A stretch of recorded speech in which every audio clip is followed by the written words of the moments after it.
मैं भी भारतीय हूँ, कोई चीनी नहीं। ये शब्द किसी बहस के नहीं थे, न किसी टीवी स्टूडियो के। ये उस 24 साल के छात्र के आखिरी शब्द थे जो जिंदगी और मौत के बीच खड़ा होकर अपने ही देश में अपनी पहचान को साबित करने की नाकाम कोशिश कर रहा था। सोचिए, अगर मरते वक्त भी किसी इंसान को यह कहना पड़े कि वो भारतीय है, तो ये सिर्फ एक हत्या नहीं है, ये हमारी सोच की गहराई में बैठी नफरत का एक आईना है। मैं आपके साथ सुमित अवस्थी हूँ। मेरे YouTube प्लेटफॉर्म पर आप जुड़े हुए हैं। आज बात करूंगा त्रिपुरा के युवा छात्र जिसका नाम एंजल चकमा है। देहरादून में पढ़ने आया त्रिपुरा का छात्र एंजल रोज की तरह बाहर निकला था। सब्जी खरीदते समय उसके और उसके भाई को चिढ़ाया गया। चिंकी, चाइनीज, मोमो आदि का संबोधन किया गया। जो नस्ली टिप्पणियां थी, ये शब्द हल्के नहीं थे, ये जहर थे। एंजल ने चुप रहना नहीं चुना, उसने विरोध किया। बहस बढ़ी और फिर वही हुआ जो अक्सर तब होता है जब नफरत को चुनौती दी जाती है। उस पर चाकू से हमले किए गए, उसके सर पर कड़ा मारा गया, उसको जमीन पर गिरा दिया गया, गंभीर हालत में उसको अस्पताल पहुंचाया गया। और जिन लड़कों ने उसके साथ मारपीट की, इतना ही नहीं, मारपीट करने के बाद, दरिंदगी करने के बाद वो पार्टी करने लगे। इंडियन एक्सप्रेस की रिपोर्ट के मुताबिक ये लड़का करीब 17 दिन तक अस्पताल में रहा, एंजल, और उसके बाद नहीं बच सका। जब उसको मारा जा रहा था, उसको चीनी कहा जा रहा था, तो वो एक ही बात बोल रहा था, मेरा आधार कार्ड चेक कर लो, मैं इंडियन हूं। ये बताता है कि इस देश में आज भी कुछ चेहरों को कम भारतीय समझा जाता है। आज भी हम नए नक्श के हिसाब से तय करते हैं कि कौन भारतीय है, कौन नहीं है। ये घटना किसी देहरादून या उत्तराखंड की मात्र नहीं है। ये उस मानसिकता की दुहाई दे रही है जहां इंसान की पहचान उसके चेहरे से तय होती है, संविधान से नहीं तय की जा रही है।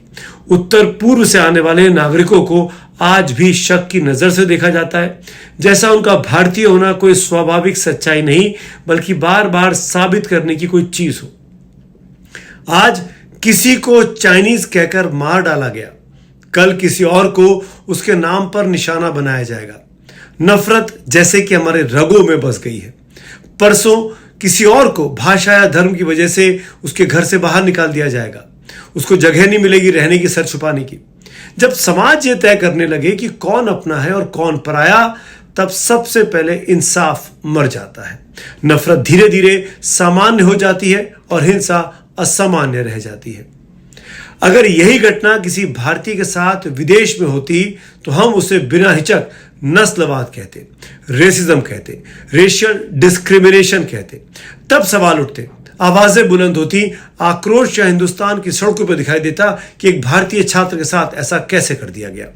लेकिन भारत के भीतर, भारत के लोगों के बीच में, भारत के अपने ही लोग जब इस छोटी सी बात को नहीं समझ पाते और जहर बोते हैं समाज में, और गलतफहमी बनकर दो पक्षों में झगड़ा इतना बढ़ जाता है कि वो जानलेवा हो जाए, तब आप सोचिए कि हम कहां जा रहे हैं। सवाल यह है कि क्या भारतीय होना सिर्फ एक जैसे दिखने वालों का ही अधिकार है? जो हम डाइवर्सिटी में यूनिटी की बात करते हैं, क्या ये हमारी कमजोरी है? ये मामला सिर्फ गिरफ्तारी, FIR या चार्जशीट तक सीमित नहीं रह गया है।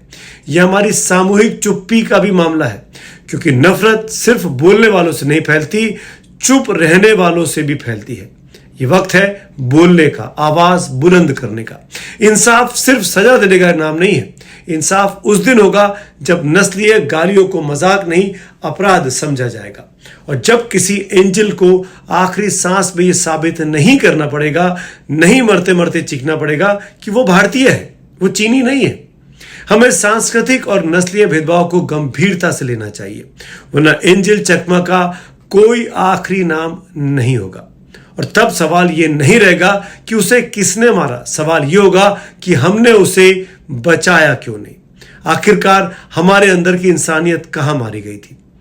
देहरादून में उस वक्त जो भीड़ वहां मौजूद थी, जब एंजल और माइकल को मारा जा रहा था, उस शाम को वो लोग क्या कर रहे थे? क्यों किसी ने बीच बचाव करने की कोशिश नहीं की? क्यों घटना के 18-19 दिन के बाद मुख्यमंत्री को याद आया कि वो एंजल के पिता तरुण चकमा से फोन कर बात करें और एक वीडियो बनाकर रिलीज करें? जैसा कि हमने देखा, पुष्कर सिंह धामी का वीडियो कल से वायरल है, जब वो एंजल के फादर से बात कर उनको ढांढस बता रहे हैं, हिम्मत बता रहे हैं। बहुत अच्छी बात है, होना भी चाहिए था। ढांढस बताने का काम सरकारों का होता है ऐसे वक्त में खास तौर पे। लेकिन 18-19 दिन के बाद जब एंजल इस दुनिया में नहीं रहा, फिर उसकी रील बनाना, फिर उस वीडियो को पोस्ट करना सोशल मीडिया पर। ये क्या साबित करना चाहते थे पुष्कर सिंह धामी? क्या उनकी पुलिस वाकई में बहुत अच्छा काम कर रही थी?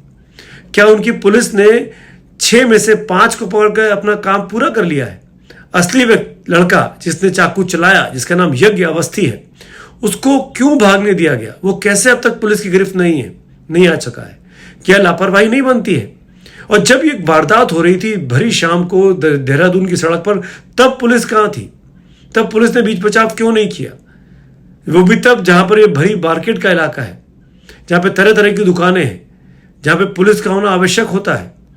तब ये सब क्या कर रही थी पुष्कर सिंह धामी साहब की पुलिस? तो सवाल तो उत्तराखंड की सरकार से पूछे जा रहे हैं। जो बड़े बड़े केंद्र के आयोग हैं वो सवाल कर रहा है, उत्तर पूर्व राज्यों के मंत्री हैं ज्योतिरादित्य सिंधिया, वो बातचीत कर रहे हैं। और बात यहाँ पे खत्म नहीं हो रही है। किरण रिजिजू जैसा बड़ा मंत्री उत्तर पूर्व से आता है, मोदी सरकार में है मंत्री, वो अफसोस जता रहे हैं। यानी कहीं ना कहीं परिस्थितियां जो है वो चिंताजनक तो बनी हुई हैं। मुद्दा मिल गया है विपक्ष को हमला करने का, विपक्ष हमला कर रहा है। और जाहिर तौर पर मान के चलिए कि एंजल चकमा के बहाने हमको अपने गिरेबान में झांकने का एक बार फिर मौका मिला है कि क्या हम अंदर से आज भी नस्लीय नहीं है, रेसिस्ट नहीं है? हमको क्या ऐसी टिप्पणियां करने का किसी ने अधिकार दिया है कि जो हमसे गैर नयन नक्श का होगा, अलग नयन नक्श का होगा, तो वो भारतीय नहीं रहेगा? सोचेगा जरूर। आखिरकार इस समस्या का समाधान आपके और हमारे पास पहले होना चाहिए, बजाय सरकार, प्रशासन या व्यवस्था के। धन्यवाद।